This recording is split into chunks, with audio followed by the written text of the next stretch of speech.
Ce programme vous est présenté en partenariat avec Storia Voce, la première web radio dédiée à l'histoire.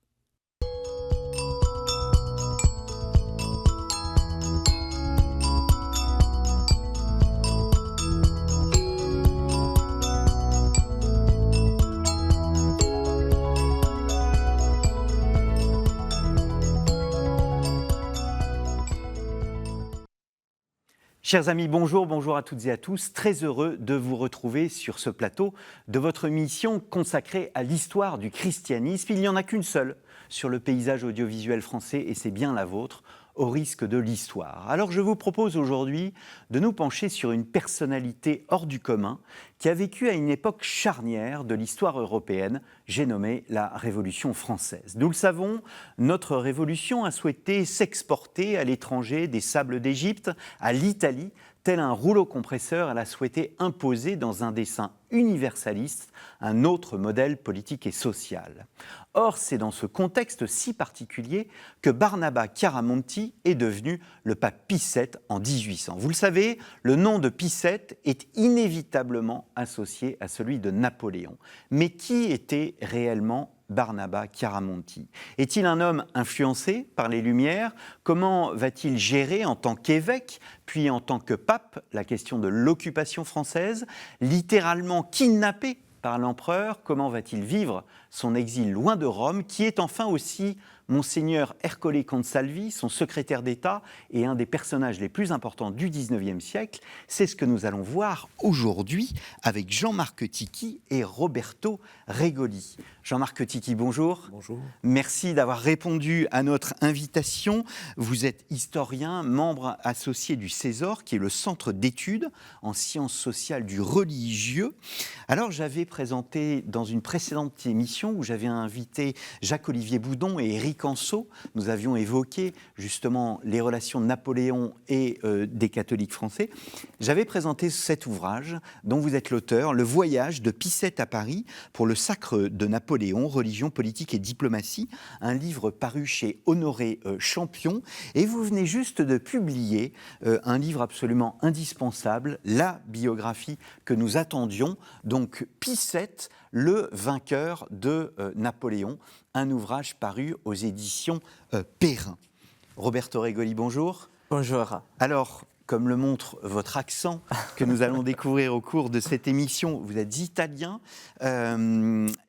à la tête de la chaire des études pontificales de l'université grégorienne à Rome. Vous venez donc d'Italie et nous vous en remercions. Merci pour l'invitation. Vous êtes donc un grand spécialiste des papes, puisque vous êtes titulaire de cette chaire. Vous nous avez rapporté votre thèse. Alors malheureusement, il n'y a pas de possibilité de la lire en français, c'est en italien qu'elle a été publiée. Donc vous êtes le grand spécialiste d'Ercole Consalvi, Les Schelte per la Chiesa, qu'on va traduire par Des choix pour l'Église, paru à l'édition, enfin dans les éditions de l'université pontificale grégorienne. Vous êtes l'auteur aussi d'autres ouvrages, et notamment du premier ouvrage d'histoire consacré au pontificat de Benoît XVI, qui est aussi disponible en espagnol. Je me tourne vers vous, Jean-Marc Tichy. Pourquoi trop peu de travaux sur ce pape Pie VII, alors que, en fait, si je ne me trompe, le dernier travail sur le pape Pie VII date d'il y a plus de 60 ans. Pourquoi cette absence ? Cette absence, probablement parce que on rapporte toujours l'histoire de la papauté antérieure à l'histoire présente.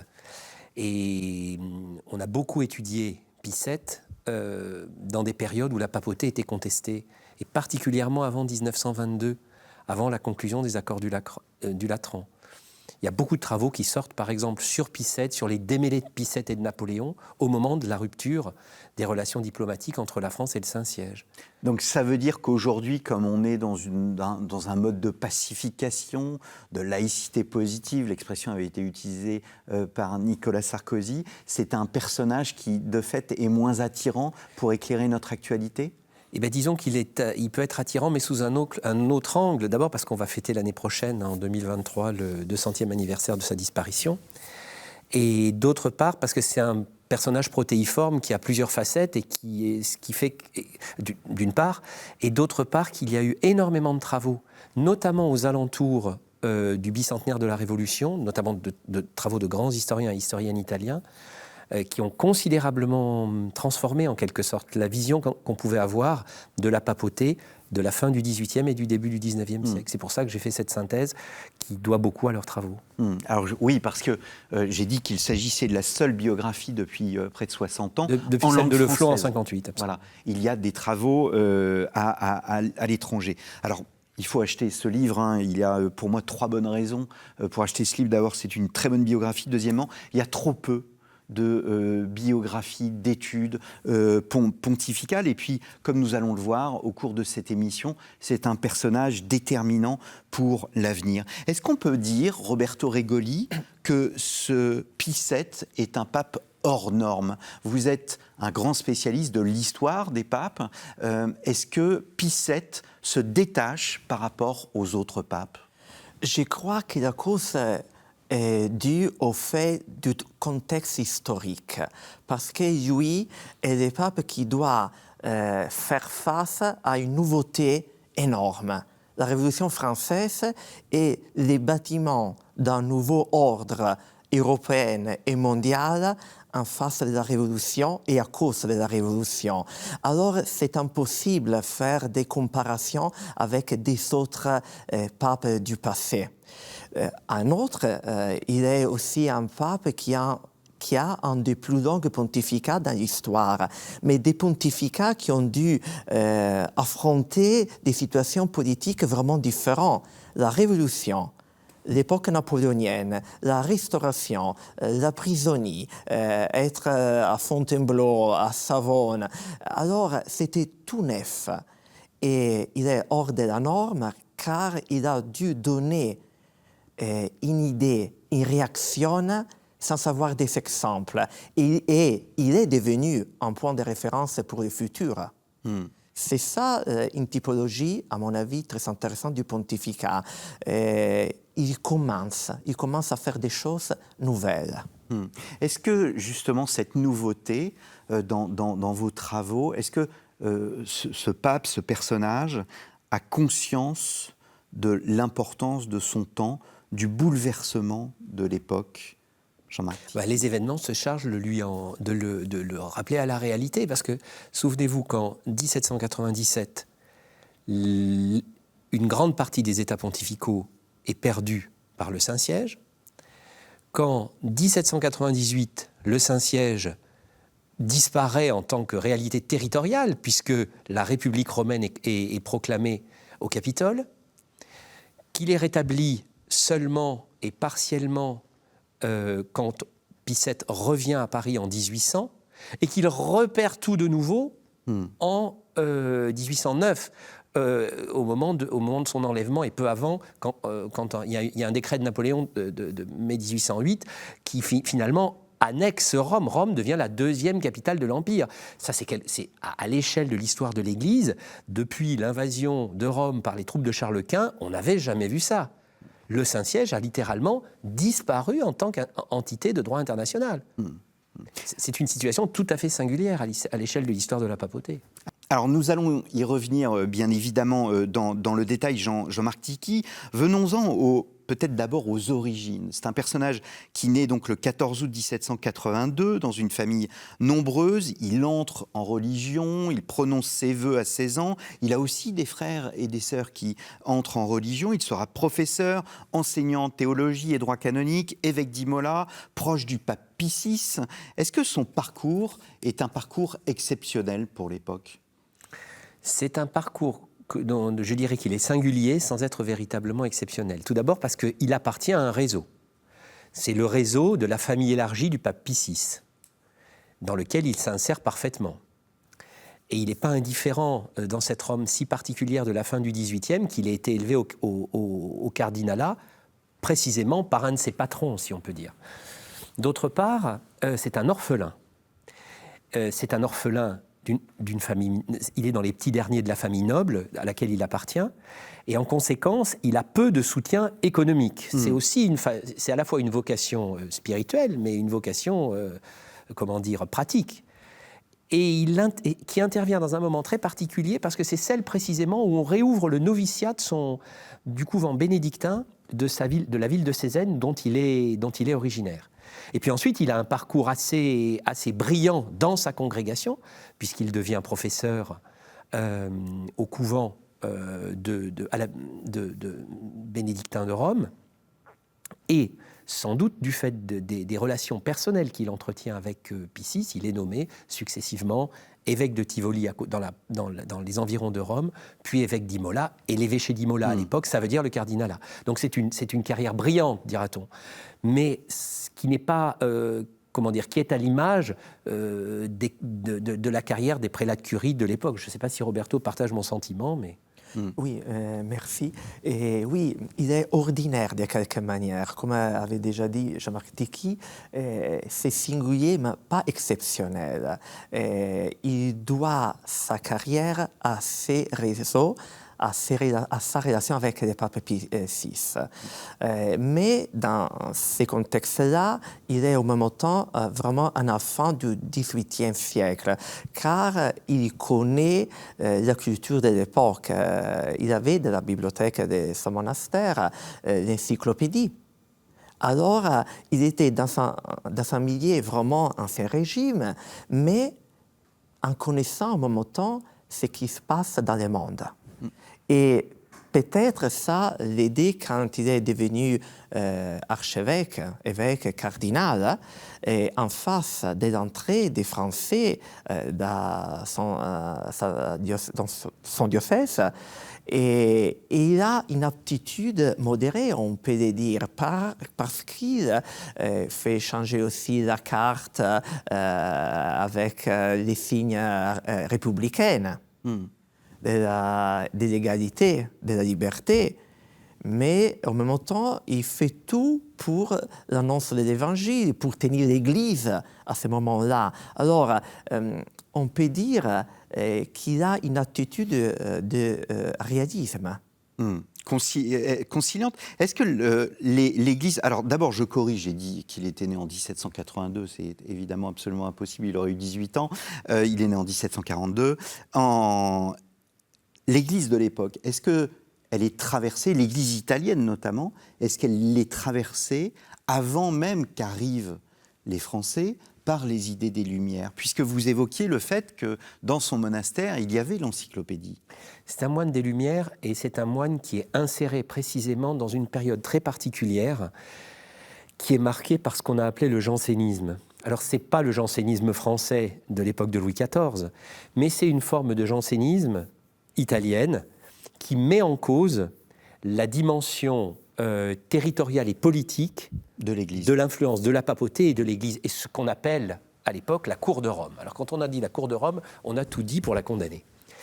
Et lui-même n'a pas été insensible à ces idées. Il le dira plus tard à un des cardinaux qui sera un de ses collaborateurs. Et cette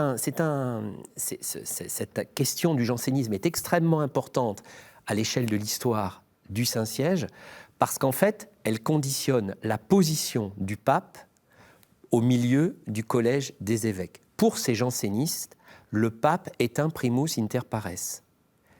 C'est une époque où le dogme de l'infaillibilité pontificale n'a pas encore été proclamé. Il sera proclamé, notamment grâce à Pie VII, par Pie IX au milieu du XIXe siècle. C'est encore une question disputée. Et notamment chez les bénédictins, il y a tout un courant, et jusque dans la curie romaine, qui conteste précisément l'idée que le pape exerce une juridiction absolue, universelle, et bien évidemment, les grands États européens s'opposent à cette prétention-là de la cour de Rome. Et le fer de lance de l'offensive pontificale, c'est les jésuites. Et donc, pourquoi je dis ça ? C'est parce que, finalement, toute la carrière, toute la vie de Pie VII se déroulera sur le fond de ce grand antagonisme qui s'exprimera dans un synode très important tenu par un évêque de Toscane qui s'appelait Scipion de' Ricci en 1786 et qui affirmera précisément comme les principes fondamentaux du jansénisme, de ce deuxième jansénisme, celui du XVIIIe siècle. Et Pie VII est le pape qui parviendra à faire plier les jansénistes. Donc ça, c'est extrêmement important de voir comment, à la fois évêque, à la fois moine des Lumières, à la fois professeur de philosophie, il donnait également des cours de mathématiques, on l'a dit. Étant bibliothécaire de son abbaye, il avait acheté l'encyclopédie. Ce n'est pas du tout un homme hostile à la science, au progrès. Pas du tout. Il ne faut pas avoir une idée ténébriste ou ténébreuse de cette Église. C'est l'Église de Benoît XIV, hein, le grand pape, vous savez, celui dont on disait, on lui prête ce mot, je détiens toute la vérité est en moi, le seul problème c'est que j'en ai perdu la clé.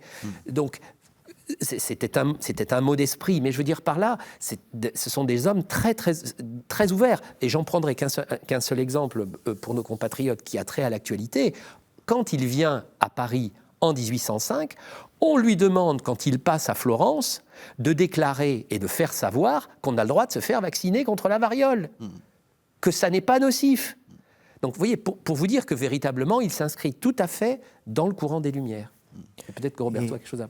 Oui, sur le sujet du jansénisme, parce que c'est la catégorie ecclésiologique qu'on utilise dans les pontificats des Pie VII pour entendre et comprendre la réalité autour de la papauté. Parce que, comme disait déjà Jean-Marc Tichy, le jansénisme de la fin du XVIIIe et du XIXe siècle, ce n'est pas l'ancien jansénisme. C'est surtout une question liée au pouvoir dans l'Église.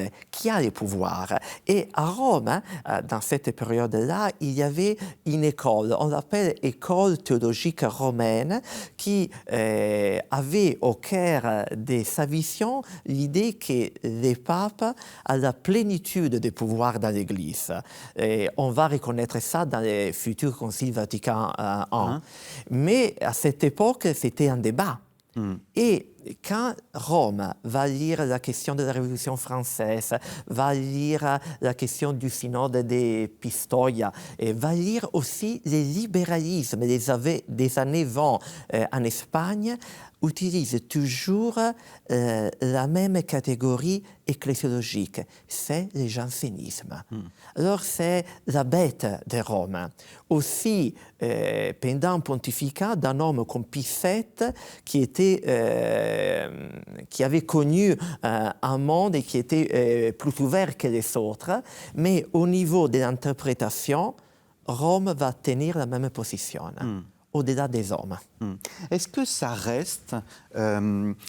vous avez souligné que c'était un moine des Lumières, un homme ouvert aux sciences, un professeur de théologie, de droit canon. Est-ce que ça reste un personnage quand même qui est influencé, comme beaucoup d'évêques, par le Concile de Trente? Est-ce que le Concile de Trente reste le concile de référence pour ces évêques et ces hommes de pouvoir dans l'Église? Ah, complètement. Pour le coup, c'est un évêque très traditionnel.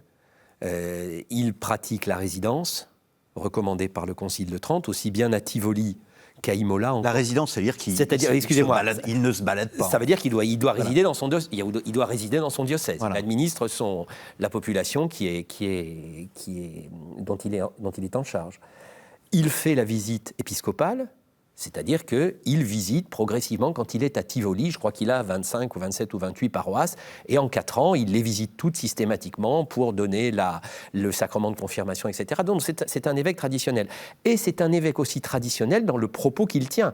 Quand on lit par exemple sa première lettre pastorale, elle est, alors je dis ça dans des catégories qui sont celles du XXIe siècle, elle est, je dirais, conservatrice. C'est-à-dire qu'il reprend le discours de déploration du libéralisme, des temps nouveaux, qui amènent que des catastrophes, mais ça n'est pas un apax, hein, ça n'a rien de singulier. C'est exactement ce que dit Pie VI dans sa première encyclique. Là-dessus, je crois qu'on peut dire que c'est un évêque tridentin tout à fait traditionnel.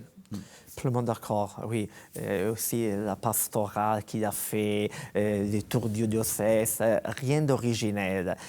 Ça change au moment de l'arrivée des Français. Alors justement, c'est une excellente transition. Que va-t-il se passer au moment de l'arrivée des Français? Comment va-t-il être considéré par les Français? Est-ce que, pour reprendre une catégorie très contemporaine, est-ce qu'il va être considéré comme une forme de collaborateur avec les Français, ou bien au contraire un résistant, un conciliateur? Conciliateur, mais au-delà des catégories théologiques de l'époque. Je vais m'expliquer mieux. Et il y a les pouvoirs du pape, après les pouvoirs de la République qui va arriver. Quelle est la légitimité? Qui a la légitimité du pouvoir? Aussi en France, ça passait la même question.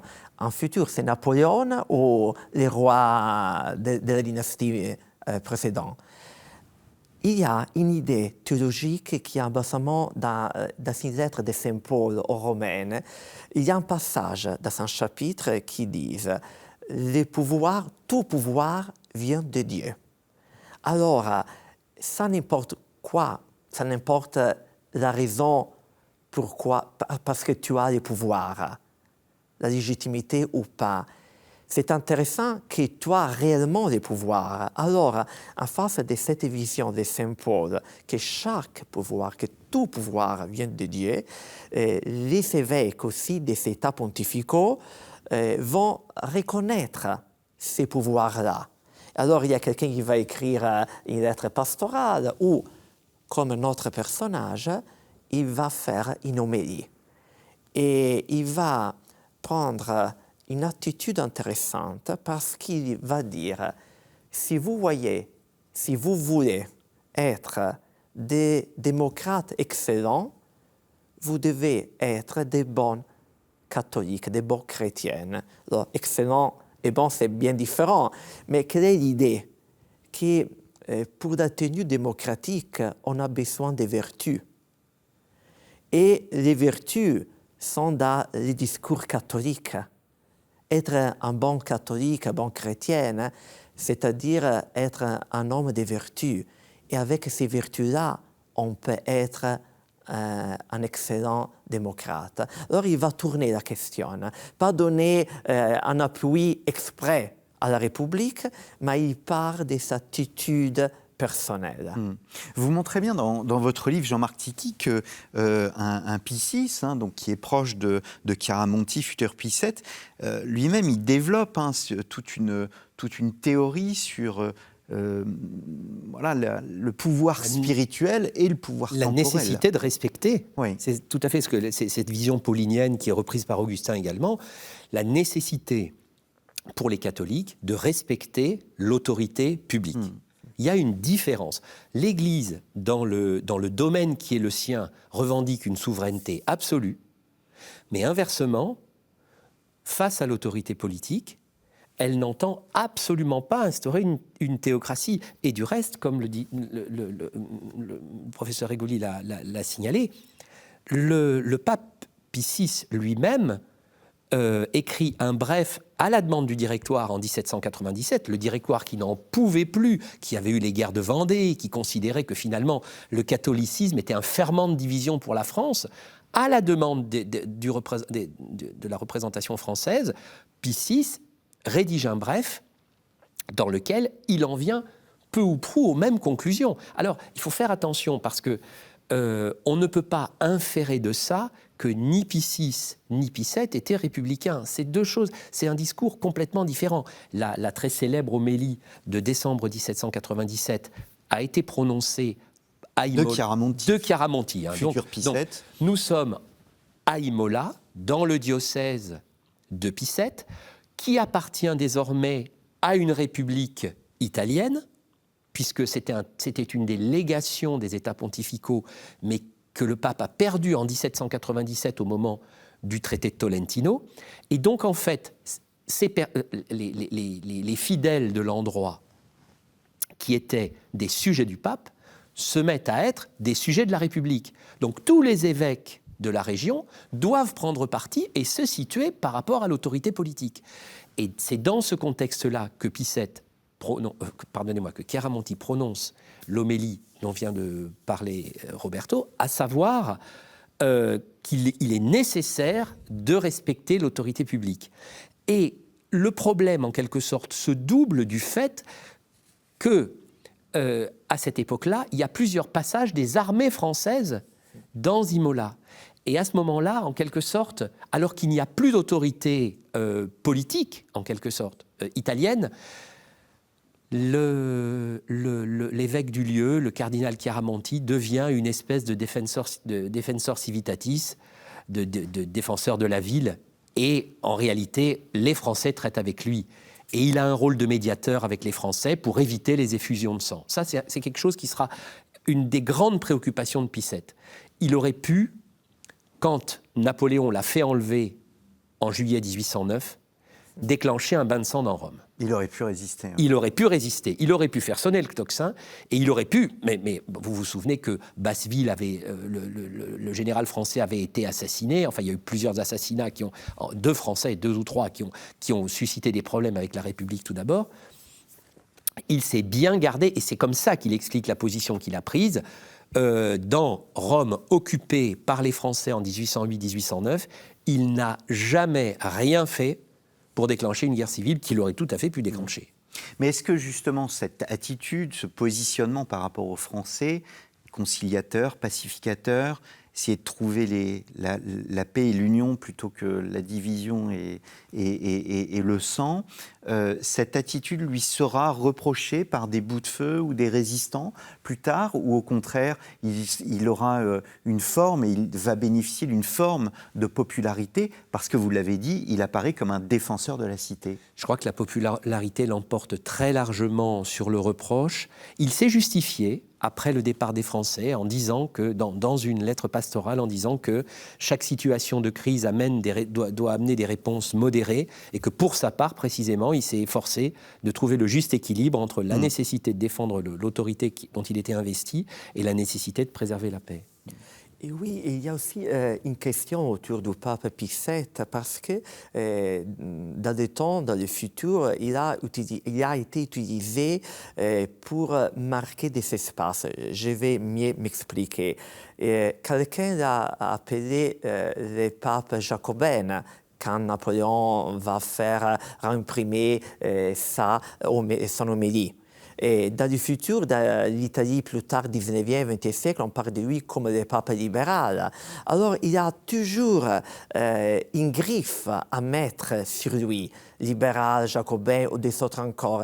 Mais c'est toujours une interprétation des autres sur lui pour l'utiliser, pour donner une certaine explication de l'histoire, pour la diriger. Mais c'est une manipulation, parce qu'il est vraiment un homme de son époque.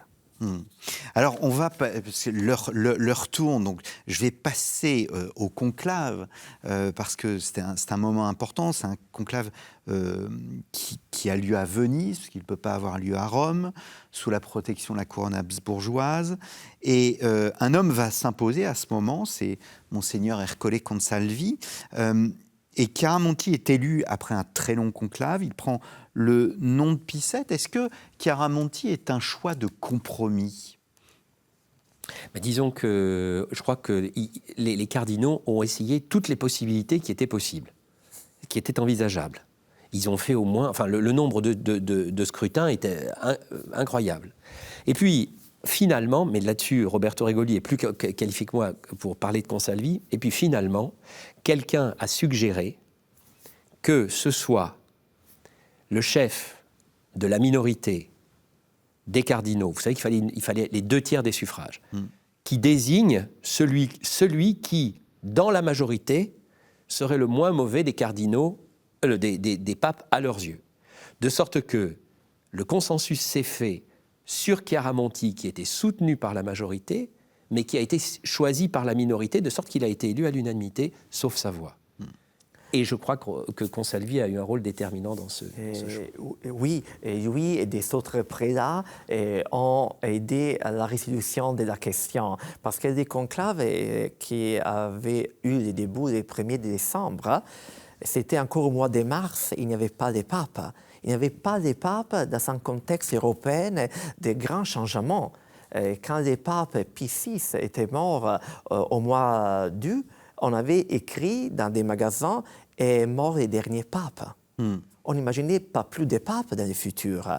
Et les conclaves, c'était long, semaines, mois. Il y avait un problème, parce qu'on avait cherché d'abord à avoir la bénédiction de l'empereur de Vienne pour l'élection du pape. La minorité du conclave était liée à Vienne et voulait quelqu'un plus proche de l'empereur. On pensait au cardinal Mattei qui avait signé la cession du côté nord de l'État de cet pontificat. Tolentino. De Tolentino. Et alors, quelqu'un qui n'aurait pas touché la question territoriale. Mais la majorité des cardinaux qui étaient liés à l'ancien pape Pie VI, les doyens Albani, comme aussi des autres encore, préféraient une autre attitude. Mais comment sortir de la question? Et c'est ça. Oui. Et il y avait un autre élément important qui a été évoqué par certains cardinaux, c'est que Chiaramonti avait su gérer les Français. Parce qu'il les avait eus chez lui 2 fois de suite. Et puis des Français qui n'étaient pas commodes, qui étaient drôlement remontés. Hein. Donc, finalement, on s'est dit, vu la place de la France, qui n'avait qu'un cardinal, et en plus de ça, c'était un cardinal royaliste, c'est tout dire dans le conclave, le cardinal Maury. La solution a été de dire, on choisit ce prêtre, qui est un modéré, qui a une expérience pastorale, qui a montré qu'il savait faire face à des situations de crise comme celles auxquelles il allait vraisemblablement être confronté. Et de ce point de vue-là, on peut dire qu'ils ont vu loin, parce qu'en effet, les fruits ont passé la promesse des fleurs. Oui, la question est bien mise par Jean-Marc Tequi, parce que la France n'est pas présente comme cardinaux. Le cardinal Maury est royaliste, alors ce n'est pas la France. Mais la France est présente au niveau des idées, parce que c'est le grand sujet.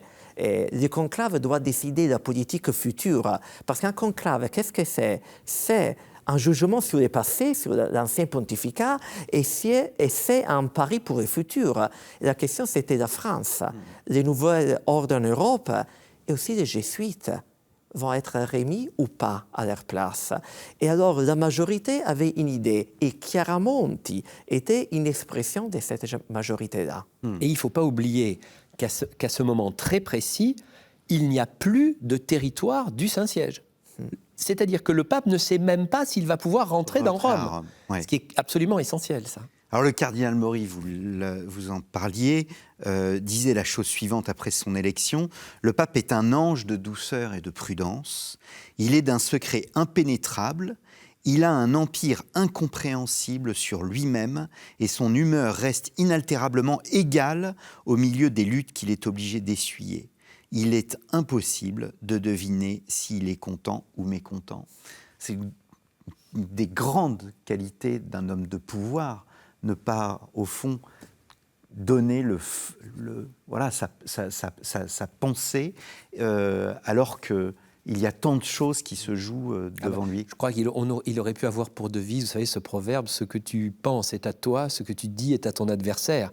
Et à d'innombrables reprises, et notamment pendant la captivité à Savone, sur laquelle je pense on reviendra, il a dû faire preuve d'une maîtrise de lui-même. Il y a eu des scènes absolument homériques avec le cardinal Fesch, l'oncle de Bonaparte, qui avait été nommé ambassadeur de France auprès du Saint-Siège et qui entendait dicter la marche à suivre à Pie VII qui résistait.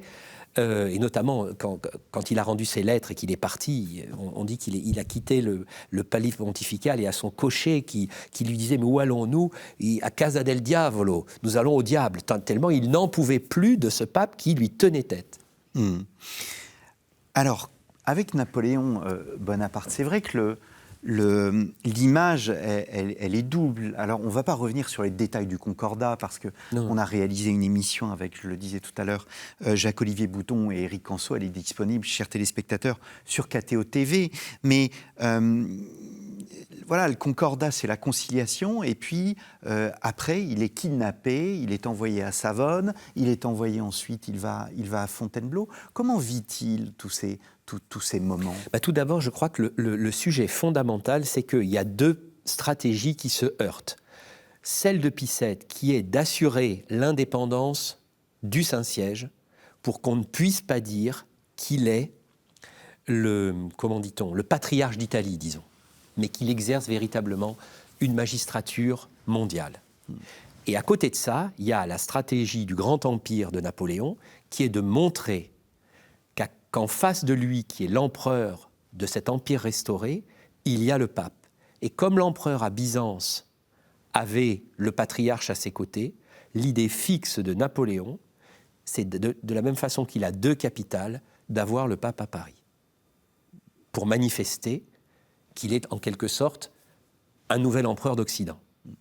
Et de là, tous les déboires qu'il aura avec Pie VII, qui ne veut en aucune façon aller à Paris, qui ne veut pas lui céder la souveraineté territoriale sur Rome, ce qui fait qu'après un épisode... Alors, il est convenu de l'appeler l'enlèvement. En tout cas, ce qui est vrai, c'est que Pie VII n'est pas parti de son propre gré. Il a été enfermé pendant près de 3 ans à Savone, donc un petit port de Ligurie, dans lequel il avait des échanges très, très, très limités avec l'extérieur, dans lequel il a vécu quasiment reclus. Il ne sortait plus de son palais. On va lui interdire même à un moment d'avoir une plume et des feuilles. Parce qu'il a le malheur de condamner la nomination du cardinal Maury précisément à l'archevêché de Paris. Et là, Napoléon entre dans une colère bleue et décide qu'on lui supprime tout. Qu'il ne doit plus avoir de contact avec l'extérieur. On va même jusqu'à lui supprimer son livre de prière dans lequel il y avait l'office de la Sainte Vierge. Et donc, il n'a plus de papier, il n'a plus de crayon, il n'a plus rien. Et donc, en effet, il vit reclus pendant toute cette période à Savone, sans contact avec l'extérieur. Alors, il donne quand même sa bénédiction sur la place de Savone, 1 fois par semaine, mais ses échanges avec l'extérieur se limitent à ça. Roberto Regoli. Et je crois que la vie des moines, tant que bénédictins, a aidé les papes à vivre cette période-là, parce que c'est vraiment une période fermée des relations. Et alors, on va découvrir son passé. Mais alors, ce qu'il y a d'étonnant, c'est que c'est une préfiguration, en quelque sorte, de ce qu'on appellera l'emprisonnement du pape Pie IX. Bien plus tard, le pape Pie IX, prisonnier au Vatican. Le pape Pie IX, du coup, en a tiré une forme de célébrité mondiale, une aura mondiale, un charisme mondial. Est-ce que c'est le cas aussi de notre pape Pie VII ? Est-ce que Pie VII préfigure Pie IX ? Il le préfigure d'autant plus que je crois qu'on peut dire que la position prise par Pie IX quand les Italiens sont rentrés dans Rome en 1870 découle en quelque sorte du choix qu'avait fait Pie VII de refuser de quitter Rome et de céder la souveraineté territoriale. Pie VII l'ayant fait et ayant accepté d'être prisonnier pendant 3 ans et s'en remettant à la providence quant à son sort. Il faut bien voir que pendant la captivité de Savone, les cardinaux meurent. Le Sacré Collège se restreint. Et donc, il arrive un moment même, il n'a jamais été menacé d'extinction totale, mais pendant 3 ans, le pape n'a nommé aucun cardinal. Donc il y avait une espèce d'attrition, en quelque sorte, naturelle de la curie romaine. Et je crois qu'on peut dire que cet exemple-là, de résistance face au pouvoir public, a inspiré la papauté entre 1870 et 1922, donc de Pie IX à Léon XIII et jusqu'à Pie X, Benoît XV et Pie XI, qui ont repris la même position, si vous voulez. Ça, c'est absolument essentiel. Roberto Regoli. De quelque manière, c'est un pontificat fondatif. Fondateur. Oui. Fondateur. On doit penser que Pie VII est le pape de la jeunesse de Pie IX. Alors, il a connu dans sa jeunesse Pie IX qu'est-ce qui s'est passé dans cette période. Et il y a une culture de la curie romaine qu'on va toujours regarder qu'est-ce qui s'est passé. C'est le cas des précédents. Les précédents qui va donner une direction pour le futur. Alors, Pie VII a donné une direction, pas simplement au pontificat, à la papauté, mais aussi à l'Église catholique, parce qu'au début du XIXe siècle, nous savons tout ce qui va passer dans la longue XIXe siècle. Libéralisme, restauration, monarchie, république, changement de pouvoir. Et ses capacités, ses aptitudes en face à la situation ont devenu des exemples pour le futur. J'ajoute que dans le même esprit, Léon XIII disait... Fin 19e, donc. Fin 19e. Il est mort à 93 ans en 1903. Il disait qu'il se souvenait d'avoir entendu sur les genoux de sa mère les cris de joie des Romains quand Pie VII est revenu en 1814. Alors, c'est tout dire. Oui, ce qui est très intéressant, parce qu'on parlait au début de l'émission du pontificat hors norme, ce qui fait, entre autres, de ce pontificat un pontificat hors norme, c'est qu'il vit le quart de son pontificat en dehors de Rome. C'est un pape qui voyage. Vous avez consacré un livre au voyage de Pie VII, donc à Paris, pour le sacre.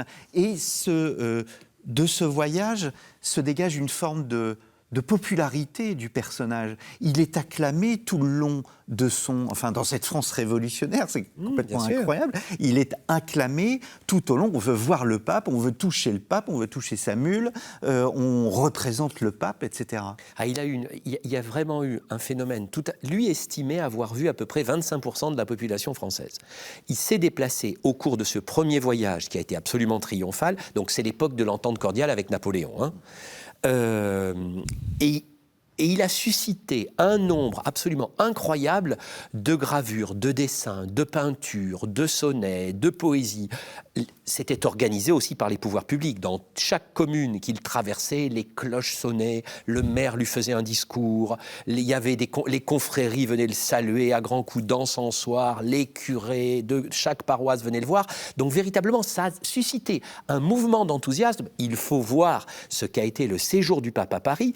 La grande galerie du Louvre, la galerie du bord de l'eau, était pleine de monde qu'il traversait tous les jours, des gens qui n'avaient pas été baptisés, des femmes qui n'avaient pas pu être mariées religieusement, faisaient bénir leurs alliances. Enfin, véritablement, jusqu'à quelqu'un qui lui avait présenté une pendule en lui demandant de la bénir. Comment dire, un espèce de mouvement de dévotion absolument extraordinaire.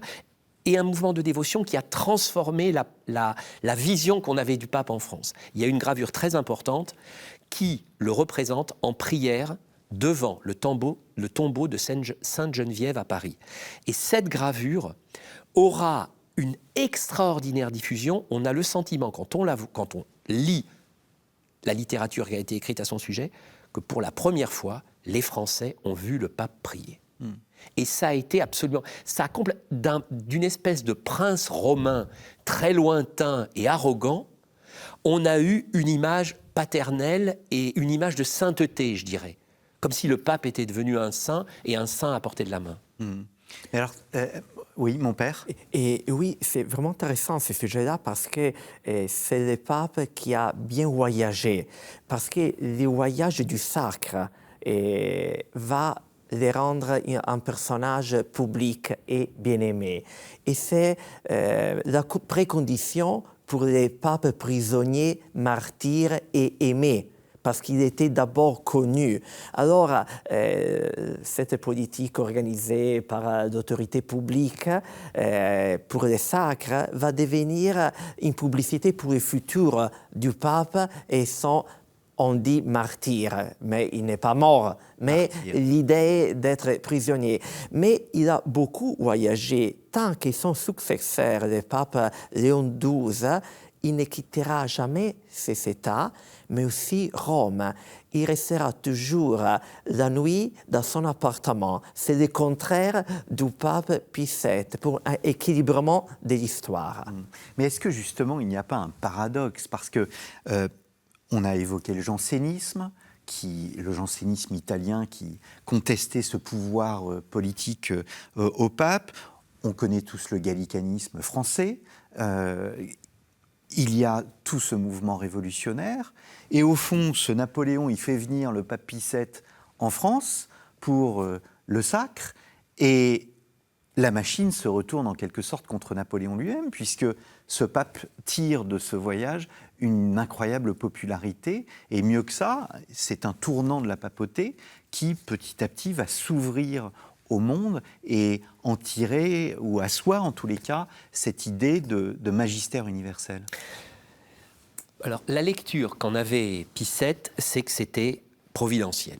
Dans l'édit de Cézanne qu'il publie au moment où il revient à Rome en 1814, il dit que c'est grâce à Dieu et à l'intervention de la Vierge Marie, qui avait d'ailleurs du reste un sanctuaire, un très important sanctuaire à Savone, la Madone de la Miséricorde, que c'est grâce à Dieu que tout ça est arrivé. Il ne peut pas trouver d'autres explications tellement c'est extraordinaire. Mais du reste, le cardinal Consalvi ne dira, qui était peut-être plus réaliste, moins spirituel que le pape, ne dira pas autre chose en disant « mais tout le monde se plaint, mais finalement, la seule chose qui soit véritablement extraordinaire, c'est que les États pontificaux aient été restaurés. » Et en effet, c'était quand même très paradoxal que, en s'appuyant finalement sur la papauté pour tenter d'établir son trône et sa dynastie, Napoléon ait permis à Pie VII de mettre fin, de supprimer, de rayer de la carte une église millénaire, l'église de France, qui avait ses traditions. Au sacre, le roi, il y avait 4 ou 5 termes au serment du sacre, dont un était le roi de France s'engageait à préserver les droits et libertés de l'église gallicane. Donc c'était un principe de droit public, que cette indépendance de l'église gallicane au sein même de l'État, en quelque sorte, que l'État devait la protéger. En même temps qu'il signe le Concordat, Pie VII a supprimé tous les diocèses de l'Église de France, qui a donné lieu au schisme de la petite Église. Et donc, le pape s'est trouvé avec une autorité immensément renforcée, d'une part au point de vue juridictionnel, et d'autre part avec une popularité sans égale. Le dernier voyage qu'il fera à partir de Paris, quand Napoléon le libère en janvier 1814, il le fait principalement pour ennuyer Murat et les Autrichiens qui sont descendus en Italie, enfin remontés pour Murat qui était roi de Naples, redescendus pour les Autrichiens. Napoléon le fait passer par Toulouse, mais le phénomène reprend de plus belle. Nouvelles manifestations de dévotion. Et alors, en Italie, le pape devient quasiment, il y a une historienne américaine qui a montré ça, un héros pré-risorgimental. C'est-à-dire qu'il est la seule personne en Europe qui, jusqu'au bout, ait tenu tête à Napoléon. C'est pour ça qu'il y a un point d'interrogation dans le titre de cet ouvrage, Vainqueur de Napoléon, point d'interrogation. D'une certaine façon, cette stratégie de refus face à l'autorité publique, cette stratégie de silence, de refuser les concessions, a fini par porter. Et en effet, comme vous le disiez, la papauté, au sortir du pontificat de Pie VII, se trouve c'est assez curieux, finalement, de se dire qu'un pape qui passera a posteriori pour libéralisant, pour libéral, est celui qui a permis la restauration de l'Église, disons, conservatrice. Une Église à la Léon XII, disons, et à Grégoire XVI. Mais ce qui nous renvoie à l'Évangile et à Saint Paul, c'est quand je suis faible que je suis fort. Oui. Et c'est un peu drôle dans l'histoire, parce que c'est grâce à Napoléon que l'Église va avoir une concentration des pouvoirs sur le pape lui-même. Parce que, je reprends l'exemple du Concordat de 1801. Et la possibilité du pape et du devoir de démissionner les évêques qui ne donnent pas eux-mêmes leur démission, c'était le maximum du pouvoir du pape. Et c'était l'idée de la théologie romaine. Mais à Rome, de la Curie, on avait peur à prendre cette direction parce que, pensez, et si les évêques ne donnent pas les démissions, et si les autres églises vont aider l'Église gallicane, le pape va perdre son pouvoir, pas simplement au niveau théorique, mais au niveau pratique. Mais c'est Napoléon qui aide les papes à utiliser son pouvoir. Alors, de quelque manière, si je peux jouer avec les mots, Napoléon et c'est Napoléon pour l'Église catholique romaine. Alors, Pie VII, je vous cite, Pie VII est parvenu à renforcer l'autorité du Saint-Siège en s'appuyant sur sa faiblesse. Ah ben, je crois que c'est tout à fait ça. C'est-à-dire que cet homme qui s'est trouvé complètement isolé, complètement... il y a presque une figure christique quand on voit son sort à Savone, où il est seul, songez, il n'a même plus une écritoire, il ne peut même plus écrire et correspondre avec l'extérieur. Il y a une cause de béatification en cours ou pas? Il y a une cause de béatification qui a été ouverte par l'évêché de Noli-Savone.